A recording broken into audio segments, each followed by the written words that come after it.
Aloha folks, here at RE Plus Hawaii 2025. This is the second RE Plus Hawaii. We're doing our education session recaps. When Doug McLeod comes over to me and says, Josh, you gotta get a hold of that guy, the guy in the blue shirt with the tan slacks.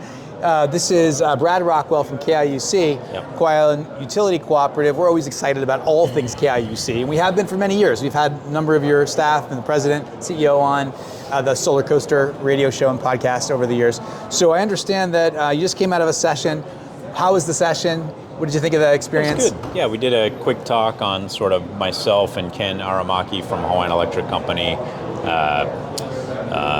Was Doug Kodaga was the panel chair, and we were just talking about lessons learned from integrating high percentage renewables, any kind of challenges, just different takes. It was a quick talk, so it was a real short session. Ken took about 5 minutes, I took about 5 minutes, and we did a lot of Q&A, which we really wanted to leave a lot of time for. Awesome, Yeah. awesome. And KIUC, where is KIUC at right now in terms of overall renewable penetration? Is that the word we could use? Yeah, our most recent RPS filing, which was for 2023, we were 57.9%. Wow. We're sort of sliding because we haven't brought on any new large projects, and electricity growth is increasing. Oh, really? This year. So. But we have some exciting news coming on some new projects that we'll be working on developing here in the next couple years. It should get us like significantly up there, and we're talking like 80-90% here in a few more years. Like big solar battery project type things? Yeah. Okay.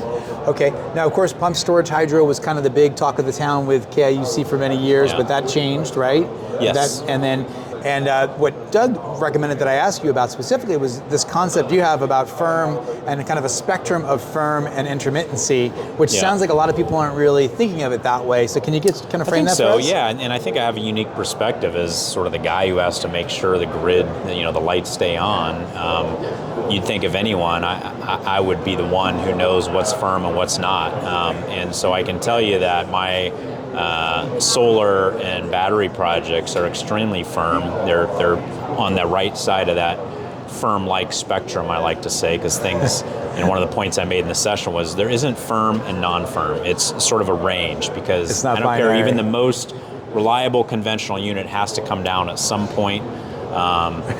We saw in Texas a couple years ago that natural gas power plants, which many people thought were firm, were suddenly not firm because they were supplied by a gas pipeline, and when there was no on-site storage, so they couldn't produce.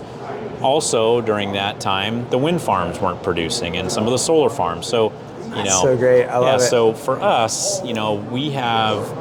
I can tell you, in the last, year, when I need the power, which is typically with about an hour after sunset in Hawaii, that's when we hit our peak demand each day. Yeah.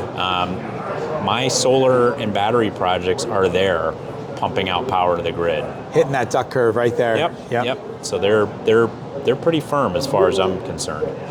I love this idea of questioning our assumptions, right? Oh yeah. So wind's going to be that's a firm resource, and it's not binary, is what you're saying. Exactly. And you brought up great cases of when it would not be a up until now thought of as a firm resource would clearly not be firm because it's out, because there's something wrong. Right. So that's amazing.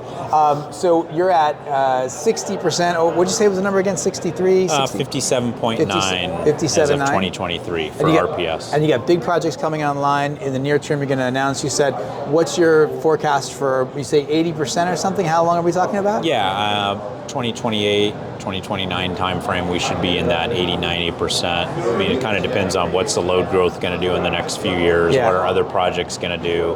But our board has set a target for us to reach 100% by 2033. So we'll have to continue, and it's not something, this 100% goal is not just something you reach and then you claim, stick a flag in the ground, we did it. That's it. I mean, every year you got to keep developing more projects. Older ones are going to term out. You're going to have to develop new ones. Electricity growth is going to keep growing probably with EVs and things like that. So you got to keep developing. So this is kind of how your mind works. You kind of like to question these assumptions we have about what we're doing, right? It's not necessarily I'm an engineer. You've reached it. It's a static goal. I get it. Very good. Well, KIUC is an interest for all of us. Obviously, there is pretty much some of the lowest energy in Hawaii as a result of the arc of the growth of KIUC over the course of the last, what has been, a decade or so? Yeah, 2020. So we're 22 years old as of November. Right. So yeah. That's amazing. Well, keep up the good work, and thank you so much for talking to us here on the Solar Coaster. Thanks, appreciate it, Josh. All right, aloha. Okay.